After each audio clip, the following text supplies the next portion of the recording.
పేరు పాకా సత్యనారాయణ, రాష్ట్ర legal cell అధికార ప్రతినిధి, సీనియర్ న్యాయవాది. ఈరోజు ప్రెస్ మీట్ హాజరైన ప్రతి మీడియా మిత్రులకు నా జైభీములు. అలాగే వేదిక మీద ఉన్న బిషప్ డి రాజు గారు, అలాగే ఆస్ట్రాలజిస్ట్ పంతులు గారు, భరద్వాజు గారు, అలాగే విజయ్ కుమార్ సీనియర్ న్యాయవాది, ఇంకా ముస్లిం తరఫున ఒక ఆయన అంది వస్తున్నారు. ఈ టైం చాలా విలువైంది కాబట్టి స్టార్ట్ చేయడం జరిగింది సార్. ఈ ప్రెస్ మీట్ ముఖ్య ఉద్దేశం, రేపు 13వ తారీఖున ఆంధ్ర రాష్ట్రంలో ఎన్నికలు జరుగుతున్నాయి. ఎన్నికలు మోసానికి నమ్మకానికి మధ్య జరుగుతున్న ఎన్నికలు. మోసం అంటే ఏంటి, నమ్మకం అంటే ఏంటి అనేది రెండు విషయాలు మీకు వివరించి చెప్తాకి మీ ముందుకు వచ్చా. ఈ రోజున భారతదేశ రాజకీయాల్లో ఒక మలుపు తిప్పి పేద ప్రజలకు గుప్పుడు అన్నం దొరుకుతుంది, పేద ప్రజలకి సుఖంగా జీవిస్తున్నారు, ప్రజలకి అన్ని సంక్షేమ ఫలాలు అందుతున్నాయంటే కేవలం వైఎస్ జగన్మోహన్ రెడ్డి రాష్ట్ర ముఖ్యమంత్రి గారు. అంతకుముందు ముఖ్యమంత్రిని అన్నీ చూస్తున్నాం, మీ అందరూ కూడా తెలుసు, మీడియా మిత్రులు కూడా. ఏ ముఖ్యమంత్రి కూడా పేద ప్రజల గురించి ఆలోచించిన దాఖలా లేవు. వారు అధికారులు రావటం, నవార్డులకు వచ్చి కొన్ని వేల కోట్లు నవార్డులకి, హోటల్స్కి ఖర్చు పెట్టడం, పబ్లిసిటీ ఖర్చు పెట్టుకుంటాం తప్ప పేదల సంక్షేమానికి ఖర్చు పెట్టిన ఏ ముఖ్యమంత్రిని కూడా ఇంతవరకు చూడలేదు. అంటే మాట ఇచ్చిన మనిషి జగన్మోహన్ రెడ్డి ఇచ్చాడంటే నమ్మకం జగన్మోహన్ రెడ్డి గారు చేస్తారని. అదే 14 సంవత్సరాల సీఎం, 40 సంవత్సరాల ఇండస్ట్రీ అని చెప్పుకుంటున్న మన చంద్రబాబు నాయుడు గారు అయితే ఇచ్చిన మాట ఒక్కడు కూడా అమలు చేయడు. 600 హామీలు ఇచ్చారు, ఏ హామీ కూడా అమలు చేయలేదు. ఈయన నవరత్నాల పేరుతో ఒక మేనిఫెస్టో తీసుకొచ్చి దాంట్లో కాకుండా ఇంకా ఎక్కువ అమలు చేశారు. ఏంటంటే నాడు నేడు, రైతు భరోసా, ఆరోగ్య కేంద్రాలు, విద్యని ఆరోగ్యాన్ని ఈ రాష్ట్ర ప్రజలకు అందిస్తున్న ఏకైక ముఖ్యమంత్రి జగన్మోహన్ రెడ్డి గారు. ఈ మధ్యలో ఒకటి బాగా నలుగుతుంది, అదేంటంటే land titling act. Land titling act ఎవరు తీసుకొచ్చారు? సెంట్రల్ గవర్నమెంట్ బీజేపీ తీసుకొచ్చింది. ఈరోజు నువ్వు ఎవరితో కలిపి పోటీ చేస్తున్నావు? నువ్వు ఎటువంటి దుష్ప్రచారం చేస్తున్నావు? అలా నీకు తగుడా అంటే ఇప్పుడు కూడా మోసాలు చేస్తావా? ల్యాండ్ టైటిలింగ్ యాక్ట్ తీసుకొచ్చిన వాళ్ళతోటే నువ్వు జతగట్టి కూటమిని ఏర్పాటు చేసుకుని సినిమాల్లో సరదాగా డ్యాన్స్లు వేసుకున్న వ్యక్తిని తీసుకొచ్చి కూటమి పేరు చెప్పి ప్రజలు మోసం చేస్తున్నావు. నువ్వు ప్రజలకు ఏం చేస్తావు? అందువల్ల ఈ రాష్ట్ర ప్రజలు నేను కోరుకునేది ఏంటంటే, మీరు మోసాన్ని నమ్మొద్దు, నమ్మకాన్ని నమ్మండి. నమ్మకం జగన్మోహన్ రెడ్డి గారు. మీరు తప్పనిసరిగా 13వ తారీఖునే ఫ్యాన్ గుర్తుకి ఓటేసి 2 ఓట్లు వేయాలమ్మా. ఒకటి పార్లమెంట్కి, 2 అసెంబ్లీకి ఫ్యాన్ గుర్తుకు ఓటేయాలి. అలాగే 3 రాజధానుల గురించి ఒకటి. 3 రాజధానులు నిన్న టీవీ ఇంటర్వ్యూలో కూడా చెప్పారు జగన్మోహన్ రెడ్డి గారు. విశాఖపట్నాన్ని అభివృద్ధి చేస్తే చాలా తక్కువ ఖర్చుతో అభివృద్ధి చెందుతుంది. అలాగే అమరావతిని కొన్ని లక్షల కోట్లు పెట్టిన అక్కడ అభివృద్ధి జరగాలంటే మన తరం చూడడం, మన మనవలు కూడా చూతారు లేదు అనేది జగన్మోహన్ రెడ్డి గారు క్లియర్గా టీవీ 9 ఇంటర్వ్యూలో చెప్పారు. అక్కడ శాసన రాజధాని పెడతాను ముందు నుంచే చెప్తున్నారు ఆయన. కర్నూలు అయితే న్యాయ రాజధాని అని ముందు నుంచి చెప్తున్నారు. అందువల్ల ఉత్తరాంధ్ర ప్రజలు కూడా నేను కోరుకునేది ఏంటంటే, మీకు రాజధాని వస్తే ఇక్కడ డెవలప్మెంట్ ఉంటుంది, ఆంధ్ర యూనివర్సిటీ ఉంది, నీ విద్యా హబ్గా ఉంది విశాఖపట్నం, అనేక మంది నిరుద్యోగులు తయారవుతున్నారు, వాళ్ళకి ఉపాధి కలుగుతుంది ఇక్కడ రాష్ట్రం రాజధాని వస్తే, పరిపాలనా రాజధాని వస్తే. అంతేకాదు పరిపాలనా రాజధానికి అన్నంగులు ఉన్నాయి. ఇటు road connectivity, railway connectivity, air connectivity, జలద్ర మార్గం అన్ని అభివృద్ధి చెందిన సిటీగా పేరొందిన సిటీ ఉంది కాబట్టి తప్పనిసరిగా మీరు అందరూ వైఎస్ఆర్ ప్యాన్కి ఓటేయాలని కోరుతూ ఈ రోజున బిషప్ గారు ఈ రాష్ట్రంలో క్రైస్తవులకు ఏం జరుగుతుంది, అన్యాయాలు ఏం జరుగుతున్నాయి, ఎందుకు జగన్మోహన్ రెడ్డి గారికి ఓటేయాలని ఒక పక్కన బిషప్ గారు, ఒక పక్కన పంతులు గారు కూడా ఉన్నారు కాబట్టి 6 మాటల్లో కూడా మీరు వింటారని ఇందు మూలంగా తెలియజేస్తూ బిషప్ రాజు గారిని మాట్లాడాలనుకుంటున్నాను. సత్యనారాయణ ఏర్పాటు చేశారు. వారికి కూడా వందనాలు తెలియజేస్తున్నాను. అలాగే పంతులు గారికి వేదిక ఉన్నటువంటి ప్రజలకు కూడా నా యొక్క వందనాలు తెలియజేస్తున్నాను. నా పేరు డి రాజు, క్రైస్తవ బిషప్గా మరి ఇంకా ఉన్నాను. జగన్మోహన్ రెడ్డి గారు 5,000 రూపాయలు ఇస్తాను అనేటువంటి ప్రమాణం చేశారు. అదేవిధంగానే 5,000 రూపాయలు క్రైస్తవులకు ఇచ్చారు. మరి ఆనాడు మోడీ గారు వాగ్దానం చేసి చాలా విషయాలు తప్పిపోయారు.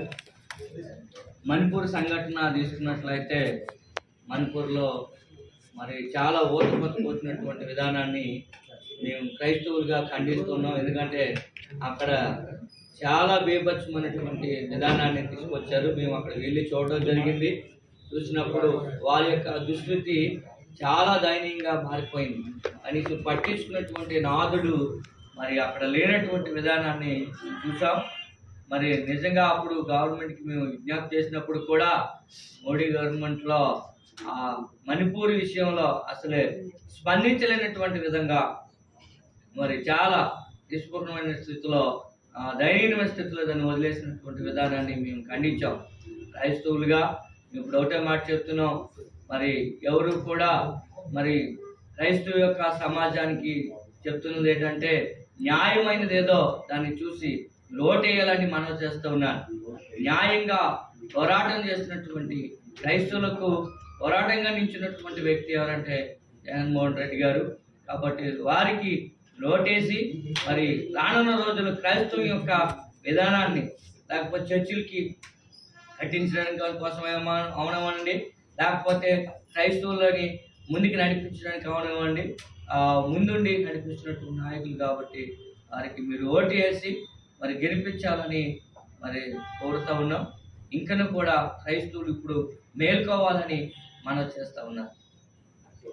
తీసుకుని ప్రైవేట్ కాలేజీలకు అనుకూలంగా ఏ కేటగిరీ 4,32,000 రూపాయల సీటుని 8,64,000, 8,64,000 బి కేటగిరీ సీట్ని 25 లక్షల రూపాయలు చేసి పేదవాడికి మెడికల్ విద్య దూరంగా చేస్తే పాదయాత్రలో అన్న ఈ జీవో తప్పని చెబితే 19లో అధికారంలోకి వచ్చారు జగన్మోహన్ రెడ్డి గారు. జూన్లో సంవత్సరం తిరగకుండా మే నెల 20వ తారీఖు నాడు జీవో 56 తీసుకొచ్చి మళ్ళీ పాత ఫీజులు తీసుకొచ్చారు. ఈ రోజున మళ్ళీ 12 లక్షల రూపాయలు ఏ కేటగిరీ, బి కేటగిరీ 3 సంవత్సరాలు కలిపి 26 లక్షల రూపాయలు. ఈ విధంగా మెడికల్ కాలేజీల విషయంలోనైతేనేమి, తర్వాత మెడికల్ కాలేజీల విషయంలో ఈ విధంగా చేసుకుని వచ్చారు. అమ్మఒడి పథకం ద్వారా తీసుకొచ్చారు. చంద్రబాబు నాయుడు అవినీతి గురించి మేము మాట్లాడదలుచుకోలేదు, మా నీతి గురించి మేము మాట్లాడదలుచుకున్నాం. మాకు జరిగినటువంటి లాభాలు బ్రాహ్మణ సమాజం మళ్ళీ గుర్తుపెట్టుకోవాలి. ఈ ఫేక్ వీడియోలు నమ్మకండి. మళ్ళీ జగన్మోహన్ రెడ్డి గారు, నేను ఒక ఎస్ట్రాలజీగా చెబుతున్నాను, 158 సీట్ల నుంచి 168 సీట్లలో గెలవబోతున్నారు. మీరు జాతకాలన్నీ పక్కన పెట్టినా మన హిస్టరీ ప్రకారం చూసుకుంటే 15 సంవత్సరాల కంటే ఎవరు ఎక్కువగా అధికారంలో లేరు. చంద్రబాబు నాయుడు గారు రాజకీయ జీవితం అయిపోయింది, ఆయన రాజయోగం అయిపోయింది. ఆయన ఆల్రెడీ రాజయోగాన్ని అనుభవించేశారు. అంచేత ఖచ్చితంగా జగన్మోహన్ రెడ్డి గారు 158 నుంచి 168 సీట్లతో గెలవడానికి సిద్ధంగా ఉన్నారు. విశాఖపట్నంలోనే ప్రమాణ స్వీకారం చేస్తారు. అంచేత మిత్రులందరూ కూడా అన్ని కులమతాల భేదం లేకుండా పేద గుర్తు మీద ఎంపీ ఓటి, ఎమ్మెల్యే ఓటి 2 ఓట్లు వేసి జగన్మోహన్ రెడ్డి గారిని గెలిపించవలసిందిగా ఈ సభాముఖంగా నేను కోరుకుంటున్నాను. సార్. నగరంలో గత 50 సంవత్సరాలుగా జ్యోతిష్కుడుగా ఉంటున్నాను. బ్రాహ్మణ సమాజంలో చాలా ముఖ్యమైన వ్యక్తిగా కూడా నేను అనేక మంది బ్రాహ్మణులకు అందరికీ కూడా సహాయం చేసినటువంటి వ్యక్తిని. బ్రాహ్మణ సమాజాన్ని అందరికీ కూడా నా గురించి నేను ప్రత్యేకంగా చెప్పుకోక్కర్లేదు. నా వల్ల లబ్ధి పొందిన వాళ్ళందరికీ కూడా నేను ఈ ముఖ్యంగా పత్రికాముఖంగా ఇక్కడ ఉన్నటువంటి మీడియా మిత్రులందరి సముఖంలో నేను చెప్పదలుచుకున్నది ఏంటంటే, జగన్మోహన్ రెడ్డి గారి ప్రభుత్వం వచ్చిన తర్వాత ఈ గుళ్ళులో ఎవరైతే ఉన్నారో దేవాలయాల్లో పనిచేసుకున్నటువంటి ఆచార్య స్వాములందరికీ కూడా రిటైర్మెంట్ లేదు. వారు బతికి ఉన్నంత కాలము పని చేసుకోవచ్చు వచ్చి చెప్పినటువంటి ఏకైక ముఖ్యమంత్రి జగన్మోహన్ రెడ్డి గారు. అంచేత బ్రాహ్మణ సమాజానికి వచ్చినటువంటి నష్టం లేదు. కొంతమంది దొంగ వీడియోలు చేయించి బ్రాహ్మణులకు అన్యాయం జరిగిపోయిందని చెబుతున్నారు. దయచేసి మీరందరూ అది నమ్మవద్దు. నేను చాలా మంది బ్రాహ్మణ కుటుంబాల దగ్గరికి వెళితే వాళ్ళు ఉదయం నుంచి మధ్యాహ్నం వరకు కూడా అల్పాహారం కూడా తీసుకోకుండా గాయత్రి జపం చేసి జగన్మోహన్ రెడ్డి గారు గెలవాలి అని చెప్పేసి మేము జపం చేస్తున్నామండి అన్నారు. ఎందుకయ్యా మీరు చేస్తున్నారు అనగానే ఆయన పంచి తీసి చూపించాడు. నేను రాజశేఖర రెడ్డి గారి వల్ల గుండె ఆపరేషన్ చేయించుకోగలిగాను. ఈ రోజు నేను బతికి ఉన్నాను అంటే జగన్మోహన్ రెడ్డి ముఖ్యమంత్రిగా చూస్తున్నానంటే నేను గుండె ఆపరేషన్ రాజశేఖర రెడ్డి గారు చేయించుకుని బ్రతకడం వల్ల ఈవేళ జగన్మోహన్ రెడ్డి చూసే అవకాశం నాకు వచ్చిందని చెప్పి ఒక సద్బ్రాహ్మణుడు చెప్పాడు. అదే విధంగా 35 దేవాలయాలు విజయవాడలో పడగొడితే చంద్రబాబు నాయుడిని ఆ రోజు భారతీయ జనతా పార్టీ కూటమిలో ఉండి భారతీయ జనతా పార్టీ తాలూకు వ్యక్తి మాణిక్యాలరావు గారు దేవాదాయ ధర్మాదాయ శాఖ మంత్రిగా ఉండి ఏమీ చేయలేనటువంటి పరిస్థితి. అదే విధంగా ఇక్కడ రామతీర్థాల్లో కావాలని ఆ రాముడి తాలూకు విగ్రహాన్ని విరిచేసి ఒక దుర్మార్గమైనటువంటి ప్రకటన చేశారు. అదే విధంగా రథాన్ని కాల్చేసి ఇది కేవలం గవర్నమెంట్, ఈ గవర్నమెంట్ లో రథాలు కాల్చేసారని చెప్పారు. ఇలాంటివన్నీ కూడా వ్యతిరేకమైన చర్యలు చేస్తారు. ఇంకా రేపు కూడా మీకు ఫోన్లో వస్తున్నాయి, బ్రాహ్మణులకు అన్యాయం జరిగిపోయింది. బ్రాహ్మణులకు ఏమీ అన్యాయం జరిగిపోలేదు. రాజశేఖర రెడ్డి గారు పెట్టిన ఫీజు రీయింబర్స్మెంట్ వల్ల అనేక మంది ఇంజనీరింగ్ చదువుకుని ఈవేళ అబుదాబి, కువైట్, అమెరికా, లండన్ లో కూడా కొంతమంది డాక్టర్లు ఉన్నారు. ఇది ఒక పాయింట్. 2, అమ్మఒడి పథకం ద్వారా కేవలం బాల కార్మిక వ్యవస్థ రద్దు అయింది ఆంధ్రప్రదేశ్ లో. అంటే కేవలం అమ్మఒడి వలన కేవలం 1000 రూపాయలకి పిల్లల్ని కూలికి పంపించేవారు ఈ రోజున నెలకి 1500 చొప్పున 18,000 రూపాయల వరకు అమ్మఒడి పథకంలో పడితే వాళ్ళని స్కూల్కి పంపిస్తున్నారు.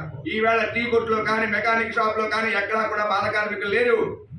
మోడీ గారు బాల కార్మికుడు అయ్యుండి 10 సంవత్సరాలుగా ప్రధానమంత్రిగా ఉండి బాల కార్మిక వ్యవస్థ నిర్మూలనకి ఏం చేశారని చెప్పి మీ పత్రికాముఖంగా నేను అడుగుతున్నాను.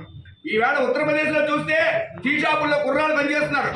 ఇక్కడ ఈనాడు విశాఖ నగరంలో మీరు ఎక్కడైనా చూడండి, ఏ షాప్ లోనైనా కుర్రాళ్ళు పనిచేస్తున్నారా? లేదు. వాడికి భోజనం పెట్టి 18,000 రూపాయలు ఇస్తుంటే చక్కగా చదువుతున్నారు.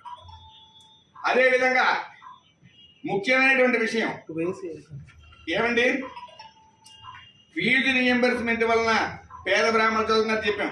మెడికల్ కాలేజీలు 17